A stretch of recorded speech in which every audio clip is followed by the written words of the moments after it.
listening to Represent, the queermusicals.com podcast. Welcome to Represent, the queermusicals.com podcast. I'm James Lovelock, and I'm joined today by Alice Croft and Evie Rose Lane, who have both recently been in But I'm A Cheerleader. I'm going to get you to introduce yourself, so let's start with Alice, if that's okay. That's fine. Hello, I'm Alice Croft. In Cheerleader, I played Megan. I'm also a co-founder of a company called the GradFest, where we support graduates coming out of drama school and into the industry without it being as daunting as we think. So yeah. Lovely. I'm an actor, I'm a writer, I'm a director. I do a bit of everything. Excellent. Marvellous. Let's turn to Evie. I'm Evie. I played Graham in But I'm A Cheerleader, and I don't really know what I do. You play the piano. I play the piano. Yeah, and I do my biannual online content. I'm sure the next thing will be on in about 3 months. You talk about Glee. Yeah, all the time. Excellent. This is marvellous. I feel we've done a really good job of introducing yourselves there. Lovely. Sound awful. Insufferable. Yeah, where did you get those two from? Gosh. So on this podcast, we've been talking. I've been talking to various guests a little bit about representation, whatever that might mean to you. And so I'm going to think a little bit today about, particularly with But I'm A Cheerleader, and how important that musical has been for particularly female queer representation. I think also for non-binary representation as well. Mm-hmm. So, yeah, I was going to ask you a little bit about how you got involved in But I'm A Cheerleader. I mean, obviously you probably auditioned for it, didn't you? Just go, I'll be in that, me. Only it worked like that all the time. That would be good, wouldn't it? But yeah, a little bit about working on But I'm A Cheerleader, and particularly the idea, I think, of it being like a queer space or queer inclusive space or queer friendly space, whatever we want to call it. So, yeah, tell us a little bit about But I'm A Cheerleader. Well, it's a musical. We both auditioned. Well, I auditioned. Evie, you were asked, right? Yeah, not to brag or anything. So basically, from what I understand, is it was meant to happen a lot earlier than it did, and there was some people who were asked to do it or audition previously, and then things happened, time passed, other commitments came up, and then I got involved in the cast that happened. I auditioned, and it was a very quick process, all done via self-tape, which Lovely. Was bizarre. So they must have had a lot of faith in me, which is brave. But no, it was great. And the material, I mean, speaking for myself, the material I got sent for the audition was material from the show rather than pick your own song. And straight away I was like, ooh, this is really cool. This is nice. But it was one of those tapes where afterwards I went, okay, I'll forget about that because that's not going to happen. Because one, it's the lead, two, it's a brand new musical. And I was like, nah. Then like a month later, you've had an offer through. I was like, oh, really? What could this be? Oh, But I'm A Cheerleader. It came out of nowhere, and it was insane. And I'd had a lot of bad news up until that point. So it was the first good news in a while. Then we found out the cast. Well, I think I was just, because I got asked to do it in, I think, September or August. So I was just kind of, then it got pushed back, which I think was probably a good thing, actually, because I think COVID was more rampant in that period of time. But I was just so desperate to find out who was in it. And then we found out through a friend. Yeah. And I messaged you, I went, Graham. Graham. You're like, Megan. We were told, I was told I got it. Then like less than a month later, it was, okay, time to move to London, because I'm not London based. Yeah. And then make a show in 2 weeks, and then put the show on. So it was intense, but by the end, like the show we had was, I still think, so funny, so silly. Yeah. It was really lovely. I mean, I got to see it twice, so I felt very lucky. But it was really beautifully put together. And one of the things that really I think I was really taken by was the idea of it being such a joyful queer cast involved in it, or mainly queer cast involved in it. And it did something different. It definitely elevated the material, because it's quite an old film, isn't it? Is it late 90s, early 2000s? Yeah. 99. Yeah. So, and one of the things I suppose with those sort of things, and especially with anything which has got queer content, is that queerness is changing all the time. Yeah. So bringing something forward at 20 or 25 years is quite a task, isn't it? So Yeah, I think it's not necessarily a good thing, but I think it's almost depressingly relevant. And even though there is progress and there is, is almost inevitable in a 20-year period. I remember, I think about halfway through the run, we saw the news that they'd chosen, like the government here had chosen not to ban conversion therapy. Which is so wild, because the show was, it's not even that we're going like, you don't have to say like it's wrong. You just go, look how ludicrous this is. Yeah. Like it's just, it is laughable because it's so ridiculous. But it feels, there's slight melancholy to the fact that it's maintained its relevancy. definitely. But also I think it was very modern for its time. I remember one of the original cast from the film came to see the show. Wow. He was really lovely, and he'd said that, when he wanted to do it, his agent was like, I will have to drop you if you do it, because it was so, it was still quite controversial. Yeah. He hadn't come out at that point. He didn't come out, but it was, neither had Claire Devol at the time. So I think it was like fresh and quite rare, and to have like a joyful ending for like lesbians still, it was count on one hand in media when that happens. So Yes. I think in a way it was already ahead of its time. So Yeah, definitely. And it's as well with musical theatre, I think musical theatre's been very slow to include queer female protagonists. I was thinking the other day, I mean, I know of a few smaller musicals, but the only ones I can think of really would be The Colour Purple and Fun Home, and Bad Girls, which was on in the Bad Girls the musical. Yeah. I think Fun Home is like, it was when I talked to some of the like girls who came to see Cheerleader, the way they would talk about it, I was like, that was me when I saw Fun Home. Yeah. It was like my life. I think Changing My Major is arguably like the greatest song of the, musical of the 21st century. I think it's Absolutely. like revolutionary and speaks to, again, like joy of queer discovery. Yes. And it's a really important show, but it's still, I know what you mean. I think having almost like traditional romance is quite sparse in musicals. But And I think that was what was interesting is how Tanya, the director, Yes. I can't remember her saying it explicitly, but I think it came up in conversation between us and Tanya, saying how we wanted to tackle this as any couple. It's a relationship. We're not going, oh, look, two girls. It's just, this is a relationship, and how do relationships blossom? Obviously, there's circumstances in the way between Megan and Graham, but ultimately, it's a relationship. And people, some feedback that I was getting was they were watching it and just saying, oh, this looks so normal. They weren't going, what's going on here, ladies? Yeah. It was more just like seeing any old love scene in any musical, the classic Hollywood ones, Boy Meets Girl.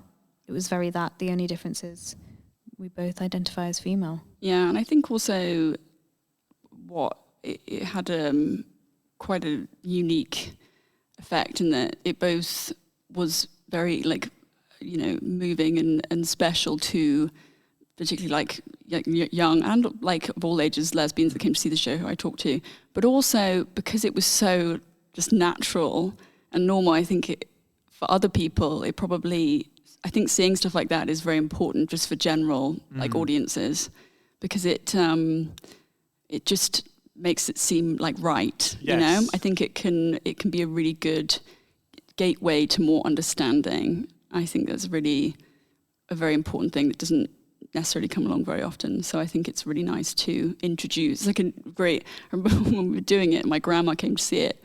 I thought it was going to have a heart attack. But she like loved it. She's like 86 or whatever.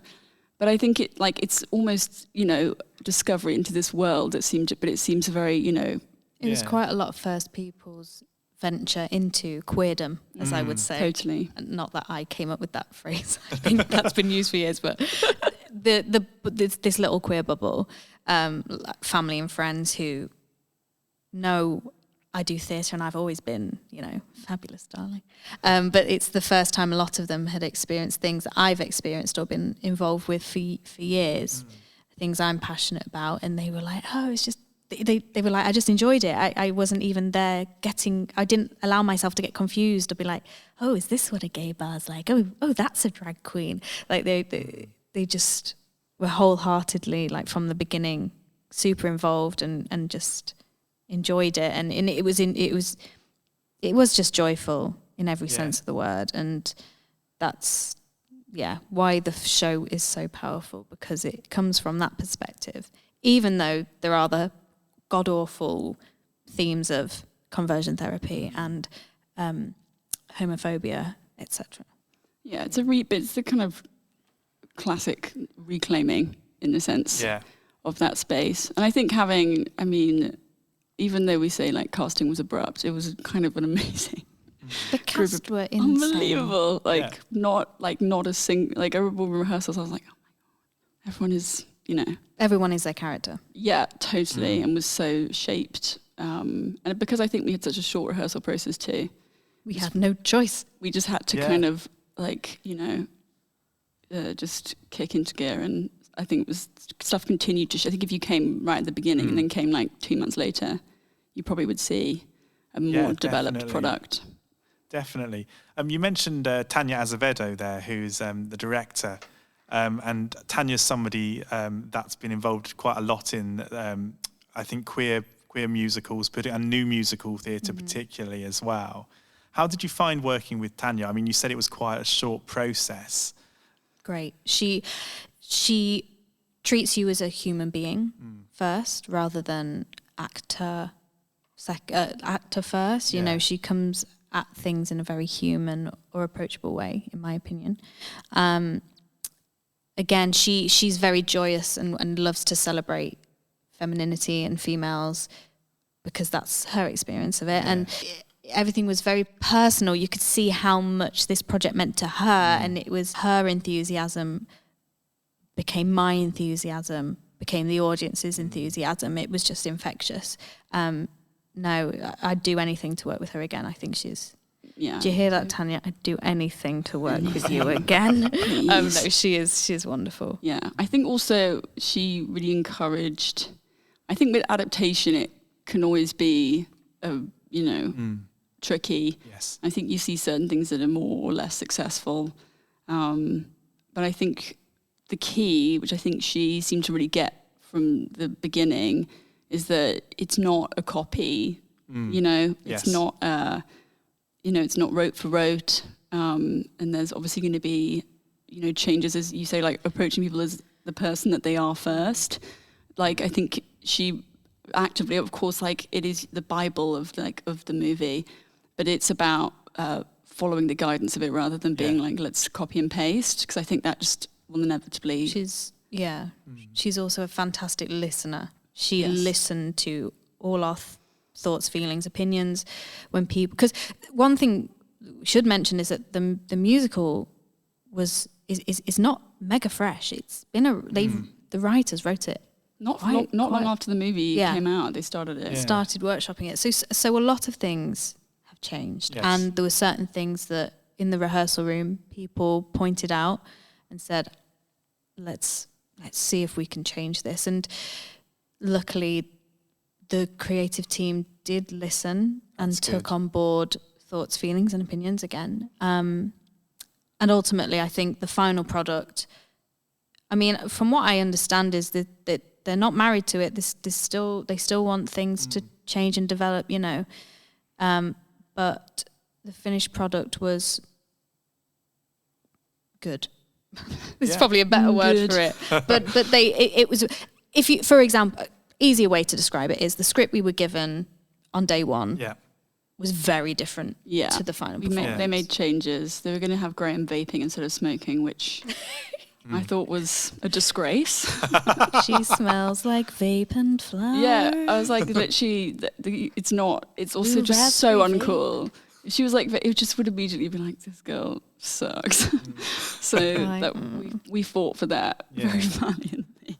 You did. Yeah, I think it's like the cool new thing. But I think you have to be cautious with modernizing. You know. Yes. I think it needs to exist in its own time. Is interesting because one thing a conversation we had was, when is this set now? Yes.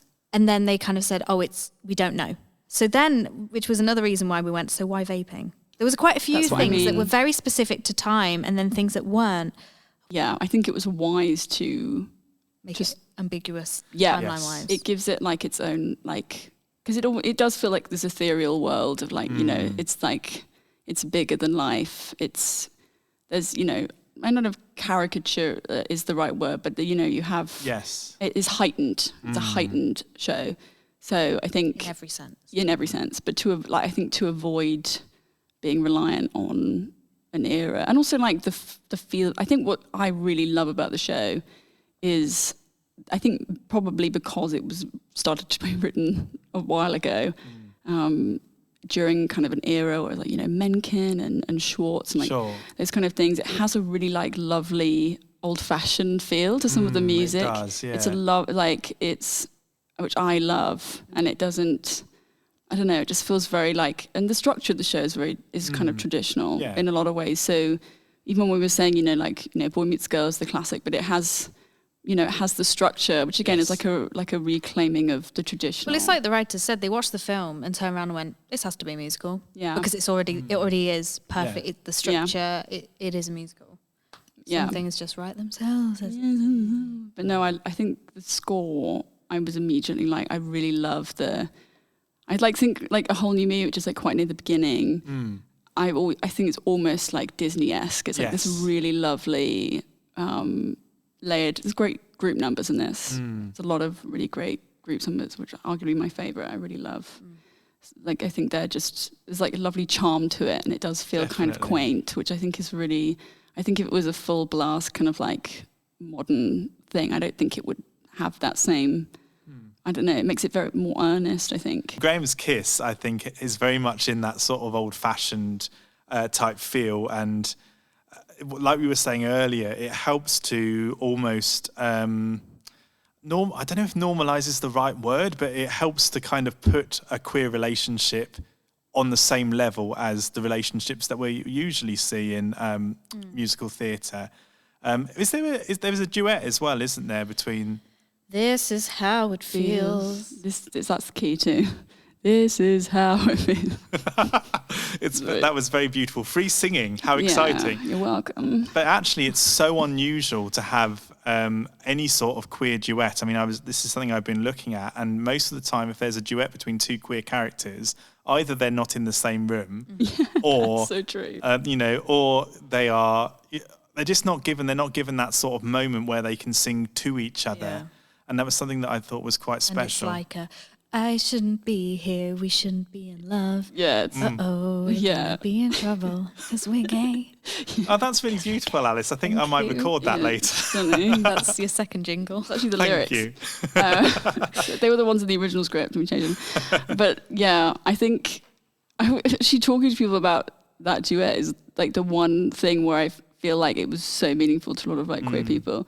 I remember Tanya saying, you know, some like kind of, you know, cisgender man that she talked to were like, I thought it was quite a lot.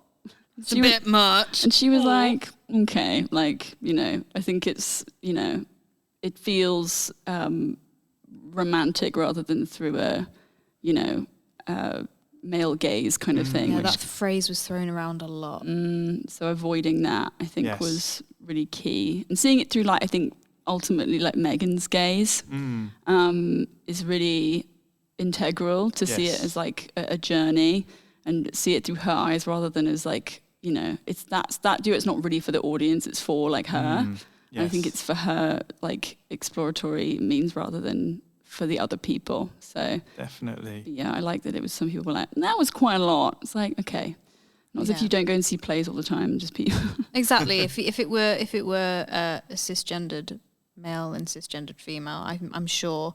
Even with two very girls, different. go and see plays all the time, like with, very I see plays all the explicitly. time. I see plays all the time, actually, and I'm seeing one now. Yeah, I'm going later. But you see, I think there's generally a lot more like cis male, like gay relationships explored, 100%. and with very little restraint in terms of like sexual expression in those ways, which is like no criticism of that, but I think in that instance, it's rather than it being a sexuality thing, it's a gender thing. It's a very binary. Yeah, the girls aren't doing it for the guys. Even in a cisgendered relationship with a heterosexual relationship, it is like the coy female. Totally. The man who's got his... Yeah. I was going to say... She's going to got get his dick porn out. Yeah. Oh, I know that song. Like, The man has got his dick out. Yeah. But it's so true. Like it is that... yeah. But in this case, male v female. Yeah, which it doesn't quite feel like that. It is. I think it's just like, I think a lot of like reviews or people talking about it would say it just like you see like you're set people. I see myself because it's just too, there's not necessarily, even though like Graham is like sort of guiding, but it's not. Do you know what I mean? It's kind of like it's more encouragement rather than guidance. Sure. It still feels like Megan's Or journey. she's offering the hand out. Yeah, You come hither. but she's still. It's like nervous too about it because it is new in a different way. But all relationships are when you're a teenager. She's 17. They're both 17. Yeah, 17. She is now. teenagers. That age, you're exploring things regardless of who it is or how you identify. It's all new. Yeah. So like, if people just saw two girls and went, ah, ah, Yeah. and but then they left and went, oh, Oh. Yeah. Yeah. I think that's a lovely kind of vocal representation of But I'm a it's a Cheerleader. podcast. Has to be. Absolutely. If you're interested in LGBTQ plus representation in musical theatre, check out our website www.queermusicals.com for lots more information about musicals with LGBTQ plus characters.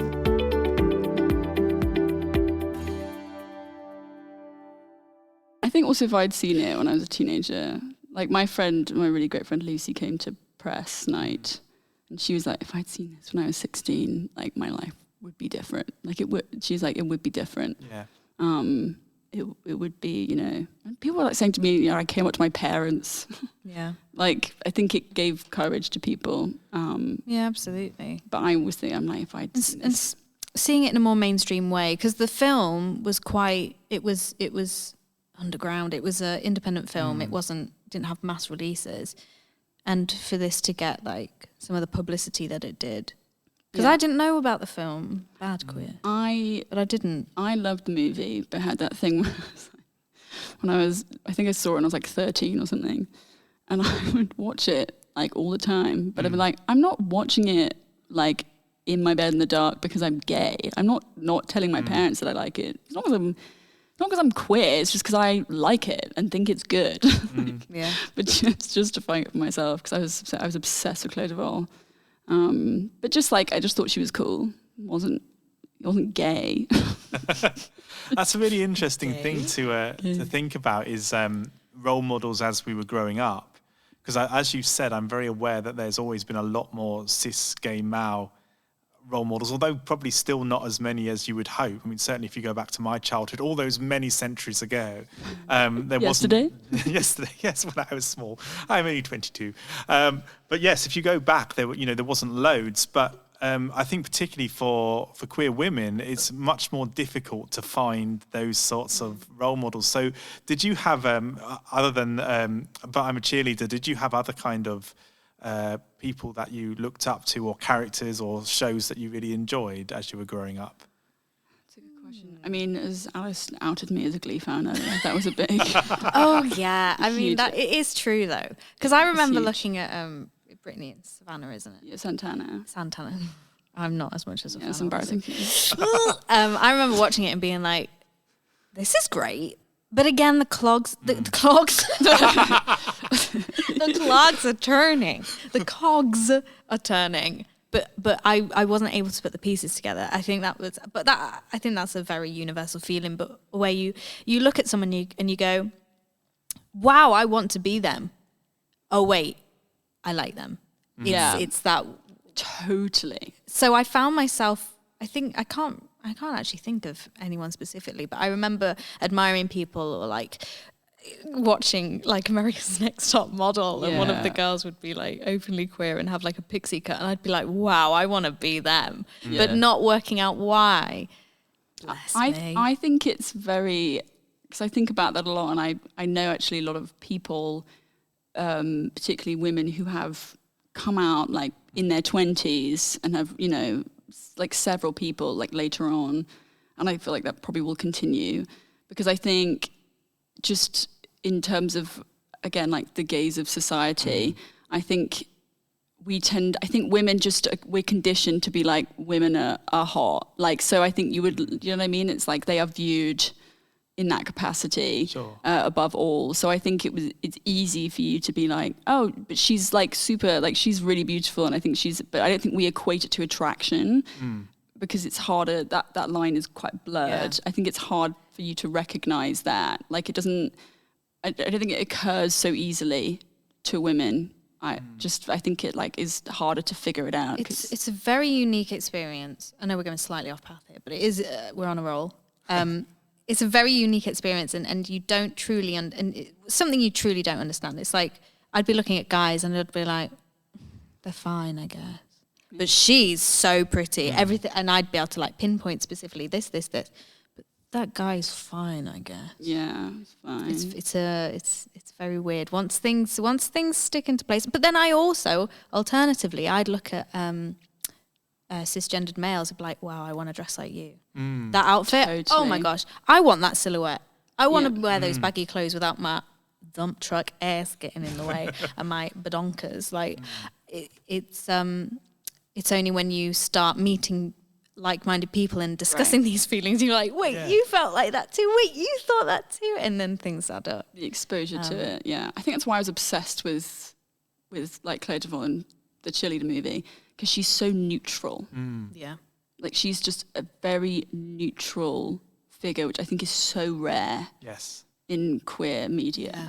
To have somebody who is so like, I don't even think she necessarily, do you know what I mean? I think she's got like, she's obviously like, it's Claire Devon, she's like, you know, incredibly sexy and cool, but there's something very like neutral and like unassuming about her and everything. Even when she kind of like goes to the bar and I was obsessed with that outfit in the movie. I really wanted it. But she's wearing like, you know, all black. It's very like, you know, it's always, it's quite rare to see somebody who's quite muted in terms of their expression. It's not hyper feminine. Exactly. Yeah, it rests in this really quite rare place where she doesn't feel like she doesn't feel the need to express, you know, outwardly. It's just who she is. It's just her, and she's just chilling, and everyone wishes they were her. I know. I was absolutely obsessed with her, and I bought the jeans and the shirt she wore when I was like 15 because I want to wear that. I think that's amazing though, and it's really good to hear that there's those sort of role models, although maybe not in the mainstream, those sort of role models were there. I mean, they didn't exist. I think the reason I'm struggling to think of people is because they don't exist. No. Or if they did, they were like, not my... Because it is such a spectrum, and I know we throw that word around, but it is so true. Like, I remember seeing people like Ellen DeGeneres and like Sue Perkins, and I'm not dismissing their queerness at all, but I'd see them and be like, oh, well, they're lesbians. Yeah. Because they wear suits and have short hair. Yeah. And that's kind of...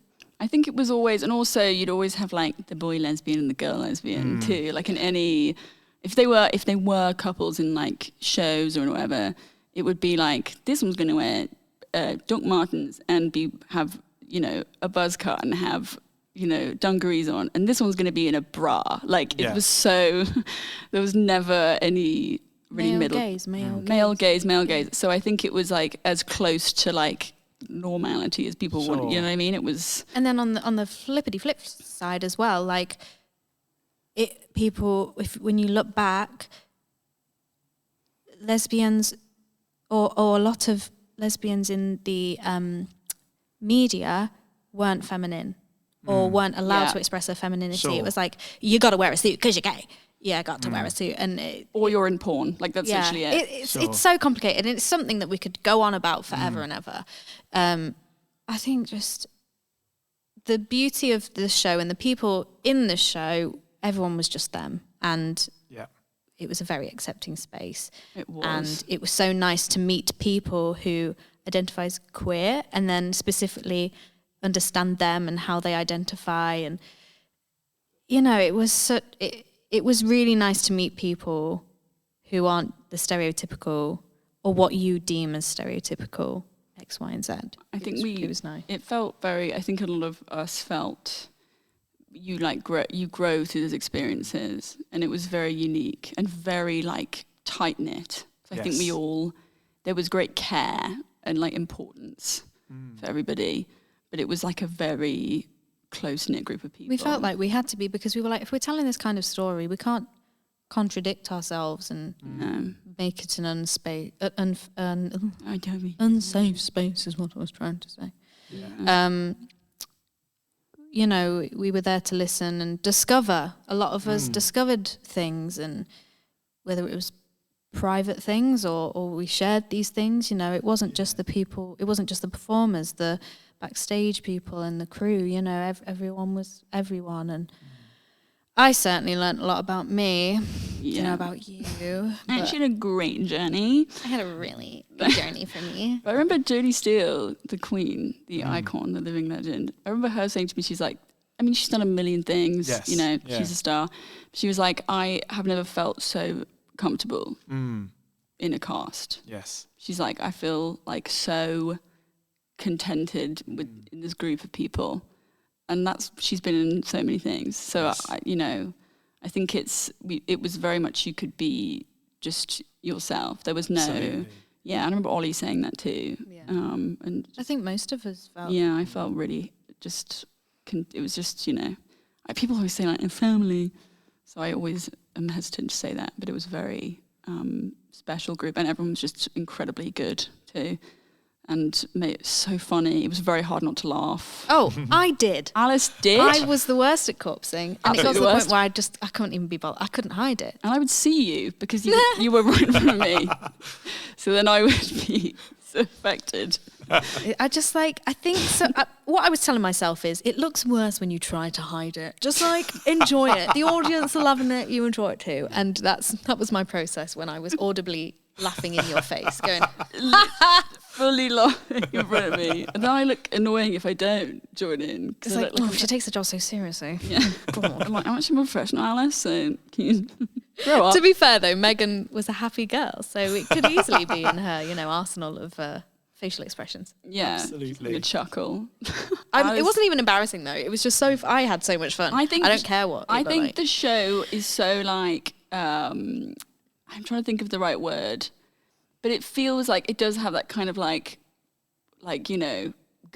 we're throwing it together feel. And I think lots of the kind of fourth wall breaking stuff, I think it's very much like the audience are along for the ride. Yeah. So I think when stuff would inevitably go wrong, because there's a lot of us on a small stage that breaks a lot. And we have the quick changes are so, and Jodie still just sometimes come on shirts would rip off, or I'd light my hand on fire with the cigarette, and just stuff would always explode. And I think the audience, they do you know what I mean? Yes. It's it feels like an inside joke with everybody, rather than being this is for us. They would find it, they could see when something had, the beds were always. But that's my personally my favourite kind of theatre, where I loved it. It feels like theatre. Yeah. We know what we're going to see. And it's it feels like, I think if you were a person who came back a lot, which people did. They did, they would just, do you know what I mean? It would be but this happened, this one. Yeah. This thing. Alice laughed at this point. Alice thought that was funny today. But they'd always take note, because every show is different. Yeah. I think there's always, you say a muck-up matinee is the second to last show, but we were we don't... Muck-up matinee we were we don't need to do that, because it's just the same as what we always do. But yeah, I laughed so much during that. Yeah. It's something lovely about the Turbine Theatre as well as a space. It's really really interesting kind of new space to. I think that is supporting a lot of LGBTQ work as well. And new theatre, full stop. Yes, It's. Yeah. I mean, I love a classic.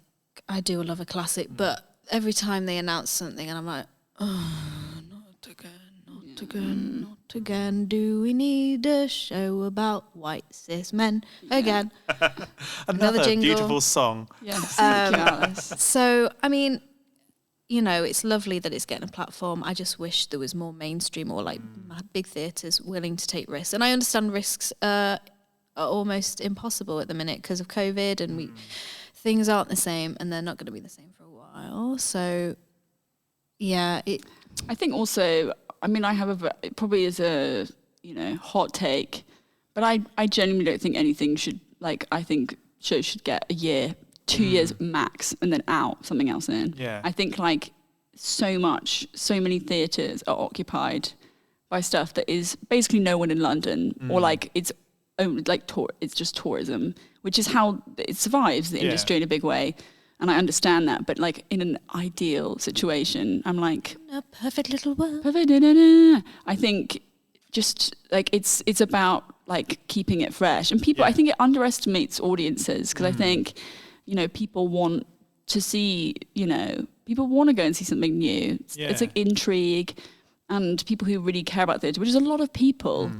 If something's new and something, I will always want to go to that. Absolutely. I think things that stay around for a long time, and because you'll talk to actors in these things too, and they'll be like, yeah, the blocking is the same, there's no changes, nothing. You go there, you hold your hand here, you do this.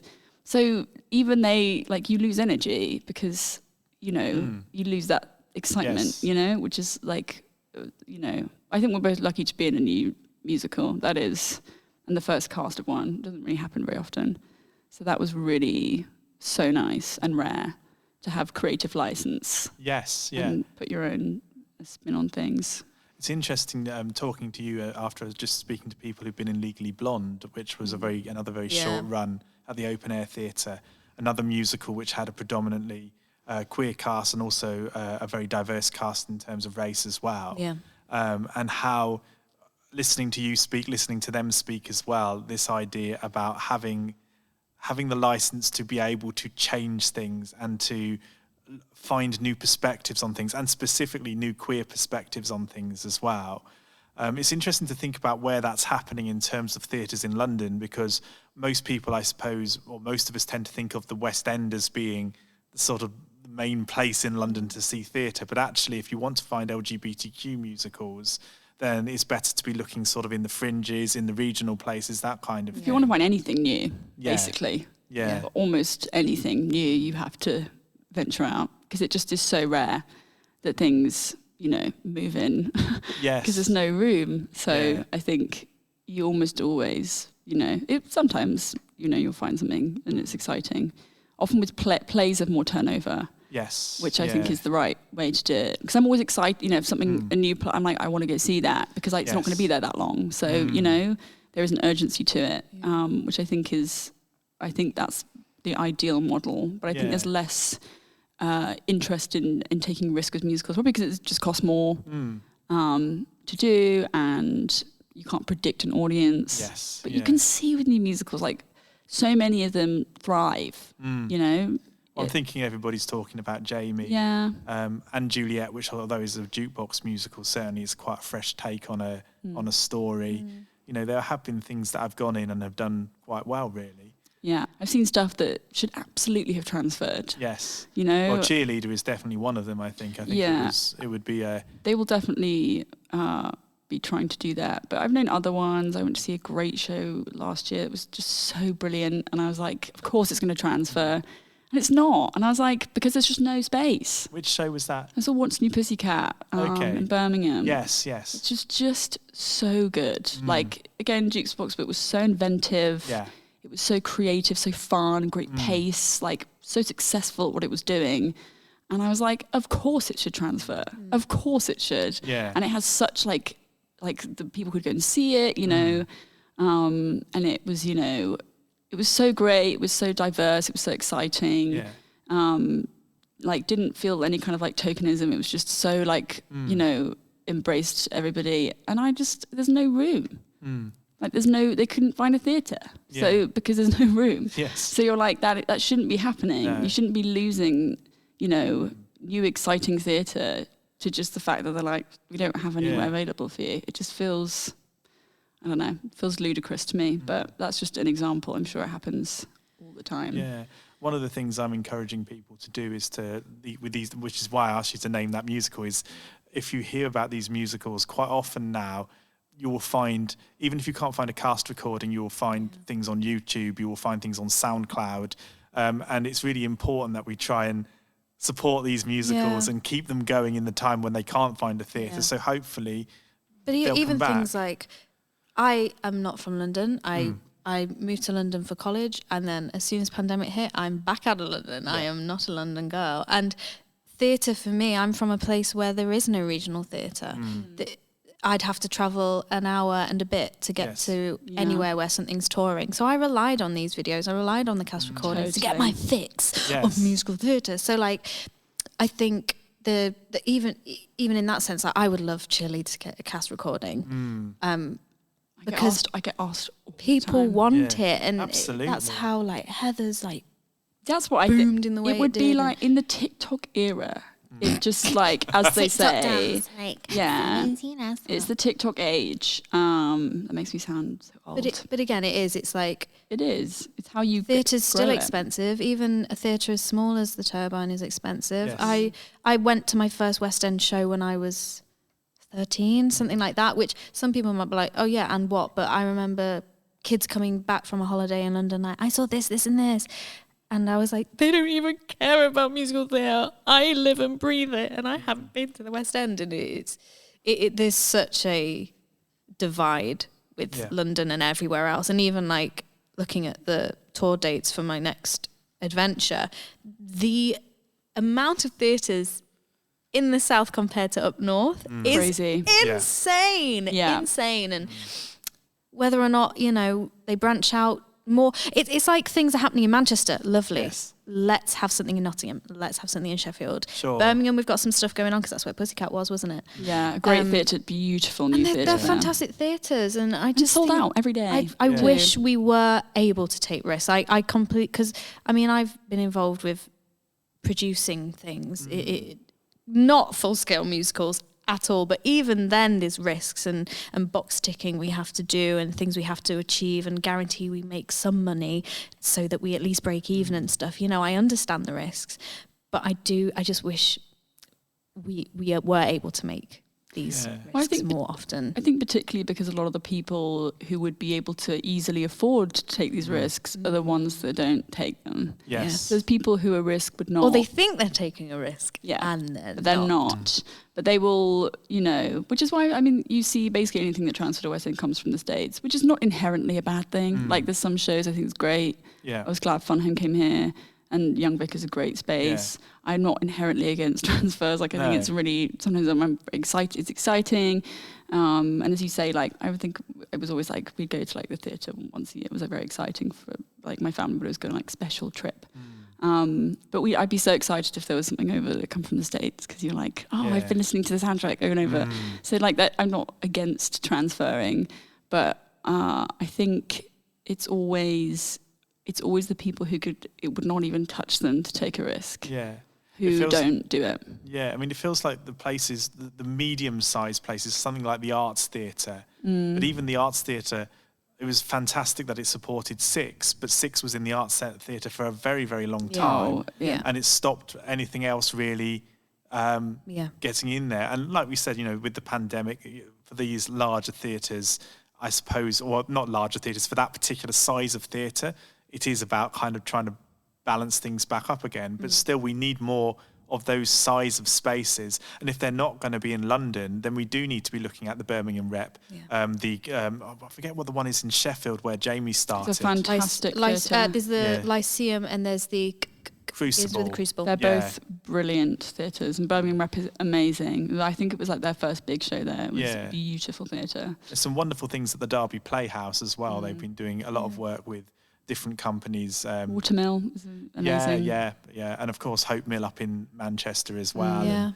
So there are spaces that are doing it, and so perhaps the next thing is for us to make sure that we're always advertising, helping to support with whatever social media. I mean, I don't have very much, but whatever social media we have. Thank you for listening to this podcast. If you're enjoying it, don't forget to subscribe or follow on your favourite podcast service. If you want to follow us on social media, you can follow us on Twitter @QueerMusicals, or you can follow me at Dr. James Lovelock. The GradFest as well was something that came, that was, did it start before the pandemic, or No, it was started, part of the pandemic? Yeah. And that was, again, something that was so important. And, it was obviously GradFest is for everybody, but there was a lot of LGBTQ people that came out of that. And I know that GradFest has been involved in various musicals and concerts and that kind of thing. We just wanted a space that represented who was coming into the industry. And schools, there's still a way to go, but they're getting there. They are becoming more diverse. Yeah. And I think students are becoming or are allowing themselves to be themselves. Yes. The college I went to, for the first 2 years, I was a shell of myself. I was not me. And I'm not going to speak for everyone else, but the experience I had there made me become not me. Yeah. It wasn't until I left when I was like, hang on a second. Where have you been all this time? And I came, lockdown was an awful time, but I refound me.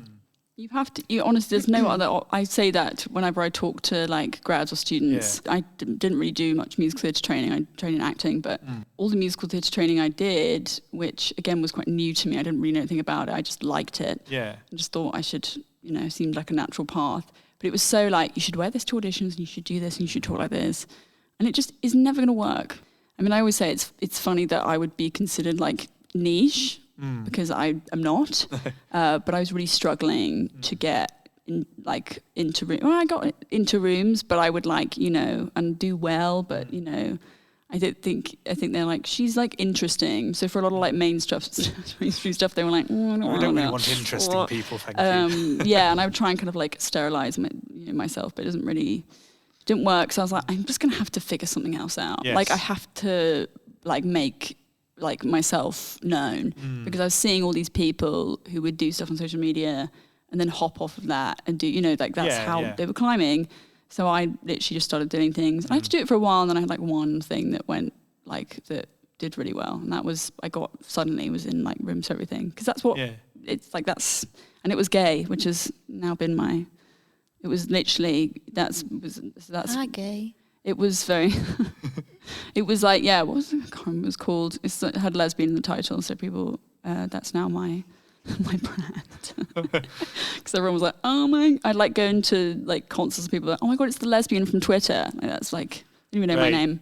So I think, but then the world was so much more open to me. So I think it was literally, I was like, I wasn't even me taking it. I just was like, I need to do this. Otherwise I'm stuck. So that was kind of the only solution that I saw. So I was so desperate to be me, but everything was just getting in the way. And I wanted to change that.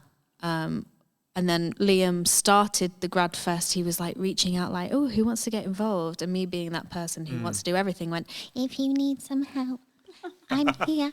And it went from there, and it became massive. And I think because I believed in everything that Liam was saying to me, I think I was what he needed to go, right, no, if we're going to do it, let's do it properly. Yes. And from then on, we've produced concerts. We've produced a full-scale show at the Turbine Theatre in Vauxhall. We want graduates to not panic with the whole, if you don't get your first job in the West End, then who are you? One thing that I was told repeatedly, my year were told repeatedly at college is, you're only as good as your last job, which is something that even the first time it was said to me, I went, huh? What? Because a job's a job. Yeah. A job is a job, and it doesn't matter. As long as you're getting paid or credited for the thing you love. If you went and told your younger self, or even your 17-year-old self who was auditioning for drama schools thinking, will I get in, won't I get in? That you were being paid to sing on a stage or act on a stage or dance in the background behind somebody in the corner. Brilliant. You know, it doesn't matter. You're working in this very restrictive industry. So if you're doing that, regardless of what it is, oh my goodness, run for the hills, scream and shout about it. It's impressive in itself. It's just the existing in it is hard. To be able to say to people, I'm an actor. I cringe every time. I never like, why do you do that? I don't say it. Because it's weird. I don't even say it. It shouldn't be my job. I say musician. I genuinely, I say I'm a musician. I don't say actor. But do you know what I mean? Like, I'd even struggle to say, I'm a dancer. Yeah, I always introduce myself as that. It's my first. But and also during lockdown there was lots of turbulence, and so we wanted to be a true representation of what our industry is becoming, and hopefully that will continue. And yeah, we've had a quiet time because we've all been busy doing our own things, but things are starting up again, and we never want it to end. Yeah, I think at some point we might have to pass the baton on to the next generation of wannabe producers and creators, which is what we want. And we just want to be a safe space for graduates to be able to come to us and say, hey, I have thoughts, feelings. How do I do this? Can you read this email that I'd like to send to an agent? And we just want to be the honest and welcoming version of our industry, because that does exist in our industry. Yes. Our industry isn't that bad. I'm still here. I haven't left it yet. And I really do love what I do, and I just want that to be the sole reason we all continue to do what we do, because everyone starts because of there's an ignition of passion somewhere. But yeah, absolutely. You know, and one of the things I think when we're talking about drama school training as well, and there's a responsibility on those of us that are educators to change with the time. And one of the things that I've spoken to some of our other guests about on the podcast is things like, you know, how important it is that we know about non-binary identities. Yeah. How important it is in musical theatre that we start to explore bisexual characters. You know, all of these things. Thinking about trans voices and how trans people can move, and all of those different things as well. And it feels like it's always a bit slow for, you know, drama schools are always a few years behind everybody else. And absolutely. And so it's really important that we kind of get on top of this. I think it starts with letting people be themselves. For heaven's sake, let people be themselves. This binary of uniforms, girls must wear this, boys must wear this. Antiquated. My goodness, I was so uncomfortable, regardless of the fact it was, let's forget about the genderedness, like, uniforms, I was uncomfortable to start with. So I can't even begin to think about somebody who is being forced to wear something that doesn't reflect how they identify or how they feel. Like, showing off, I remember their wording was like, it has to show off your figure. And I'm like, people, come on.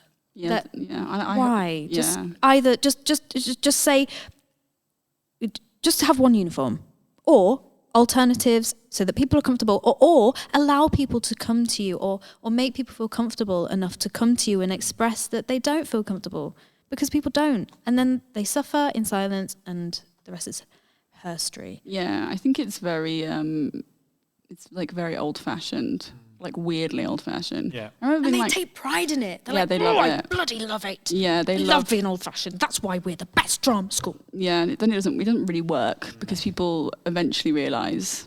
It took me a while. I've talked to so many grads or like students in the last years who are like, well, I want to wear this for my showcase, but they said I can't wear this. And you're like, what? Like, what? Like, just wear, like, don't listen to them. But I know at the time I felt obligated. Absolutely. It's different when you're outside of it and can be like, that's ludicrous. But you don't want to stand up to, well, I don't want to stand up to authority. Yeah. Scary. So we've talked a lot about the musical theatre industry and the things that we need to change and that kind of thing. So I'm really interested to know about what you might like to do in the future, what sort of roles you might like to play, or what sort of projects you might like to get involved in. Shall I start? Yeah. I need to I personally would love to play roles. Again, it's similar. I just want to be able to play roles that I know I'm perfectly capable of playing. But on face value, somebody'd go, no. Whether it be my body, my looks, oh, she's got tattoos. She could never be in Rodgers and Hammerstein. Things like that. And I'm finally, you laugh, but it's true, darling. I'm finally at a point where I'm like, once upon a time I was like, can't get tattoos, can't change my hair because I must look pristine for musical theatre. And I'm like, have we heard of makeup? Have we heard of wearing long sleeves to hide this tattoo, that tattoo? I don't think an audience member will go, oh, I really like that show, but do you know what let it down? The fact that that character wore long sleeves the whole time. Like, we can do things. And contemporary shows exist where, guess what? Every man and his dog has a tattoo. And little things like that, and how size doesn't matter and hair colour doesn't matter. We have wigs for a reason, you know? And I just want to be able to turn around and be like, I can play anything. I can do anything. Because I know I can. I just need other people to believe that. Yeah. And that is something that little Alice would never think she'd say out loud. I know I can do anything. I feel like a lot of people might disagree. But I feel like I could give everything and anything a go. I just did a concert. I volunteered with it's a company called the Northern Musical Theatre Orchestra, and if anyone's listening who is from the North, please search them and join. It's the best thing. And we just did South Pacific, and I played Nellie, and that is a character I can never see myself being hired to play because I'm a cool mom. I've got my nose pierced. I've got tattoos. You know, when would Nellie? Not saying that Nellie would have a nose ring, but like you can hide it and stuff. But that my voice was made for that type of characters. That's where I was raised with those type of shows, so that's where I naturally thrive. But ever since I've left college, I think I couldn't even count on one hand the amount of classical shows I've been seen for. When I know that's where my true strength lies. Yeah. Don't get me wrong, I've been seen for a lot of things and I'm eternally grateful. But yeah, I just want normal people regardless of their shape, size, colour, ethnicity, sexuality, gender, you know, for goodness sake. I feel like I'm repeating myself because everyone's repeating themselves because we keep saying this, that and the other. I just, let me do my job. I know I'll do it well. I know some people will go, that's a weird choice, but I'll sing out a tune and you'll go, okay, fine. Yeah, Evie, what would you like to do in the future? What sort of things are you interested in exploring? Anything. Is anyone casting at the moment? I'm really up for whatever's available. That's genuinely kind of weddings, true. bar mitzvahs. I genuinely would, preferably bar mitzvahs is my specialty. But I mean, I'm currently very slowly, of course, writing like a one-woman show, gradually. So probably be, ready to go to the Fringe in the year 2029. The pace is going. But that's, I obviously want to do things like that. But it's hard on your own. It's hard on your own. But I've not done enough work with other people to know if I'd be good at that. Because I'm very anal retentive. But it's also about, but that's also, to do with, it's frustration of being like, oh, I wish I was better at this. Like I should be better at piano, like I should be able to do that. I can see in my brain what I want it to be, but it isn't always what you want, so it takes longer. Yes. But once I get orchestrators and stuff like that, it'll be better. But so that's fun. I don't know. I mean, I don't even have the the same inherent ability necessarily that Alice has for kind of legit shows. But those are my favourite shows, and I always try and push to get seen for them because I'm using my favourite movie, I'm desperate to play these parts. Like it's what I grew up with. I was a chorister. I did classical singing all my childhood. But I think because I realised that online you should do certain things to get attention. Yeah. I remember my agent once said somebody said oh, can she even sing that? But I didn't get a chance to do it. But I know if I posted a video of me singing I have confidence on Twitter. I'm like, what? Oh my God, I'd love that though. That is the most camp song. I love. I love it. I like that Julie Andrews hates it. That makes me laugh so much. It's really hard to sing. But I'd love to play those roles, but it's often, I think, you get put in a box, and it's hard to break out of that. I think so. I don't even know what box I'm in. I know, but I'm in a box. I think I've struggled to be in a box. And that probably is why stuff like that. It's just, classic roles. Maybe that's what it is. Maybe we aren't actually in the box. That's the problem. Yeah, I'm like climbing around it, trying to. We're outside it, running around. Yeah, so can't find the door in. Yeah, and you get placed. But as soon as I did something where I was, doing a neurodivergent part or doing, queer roles, like you start to get seen for only that. Yeah. Which is fine. And like, I'm very happy to be part of those projects. Yeah.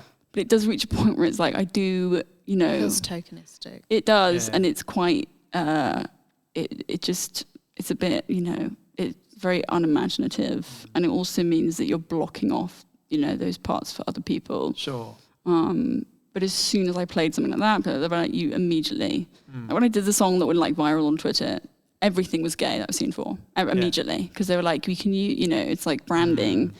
I was asked to do cheerleader. They were like, oh, we can, I mean, they're very flattered, and I think it was for lots of other reasons, but also they were like, she's kind of, there's an established thing for her. So it's, but then also, sorry to make it about me. It's that idea of you're not queer enough, because I think I will constantly be thrown under that bus. Sure. Always. She's not queer enough. And like Megan wasn't queer enough for even her to realise she was queer. So yeah, I got that. I get that all the time. I got it when in cheerleader. People always saying whatever, but I had to just kind of stick by my. Yeah, but that was the wonderful thing about cheerleader, is that it all felt.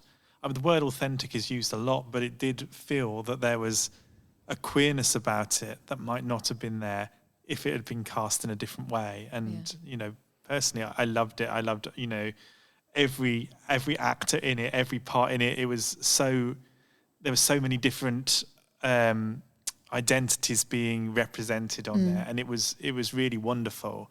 And I hope that that's something that happens. It goes back to the thing you were saying earlier on about being yourself first, and then building the character from there. And I think I really hope that the industry will start doing that, and otherwise things will change. Yeah, it's the opportunities. I've been in for so many things where they're like, she doesn't look gay enough. They're like, oh, she's got boobs, can't, or she's like, it's deeply bizarre, odd. Isn't it? It's just weird. And you're like, and then they cast a straight person. So you're like, okay. It's like we're actors. We play for a living. We pretend to be people for a living. There's makeup artists who are very talented at what they can do. There's wiggies, people who do wigs, who are very good at, like, imagination is a thing, and we've had it since children. So if there is Nelly with a tattoo saying "I heart Mum," people can get over it. Like, Thank you both so much. You are both absolutely wonderful. I've loved talking to you today. Hopefully we will see you in something very, very soon, and definitely a recording for Cheerleader. Please, thank you very much. Thank you. Someone start a hashtag. It's not me. Say gay rights. Yeah, just gay rights. Absolutely. Thank you so much. Thank you everybody at home for listening, and I will see you next time. Thank you. Bye. Next week on Represent, the queermusicals.com podcast, we're joined by Liam McAvoy and Joe Foster from the cast of Legally Blonde. Because, I'm a lot older than you are, and it makes me... Yeah, you are a lot older. Elderly, very elderly. Fight and laugh. Everybody fight and laugh. This episode will come out on Friday the 10th of September. See you there.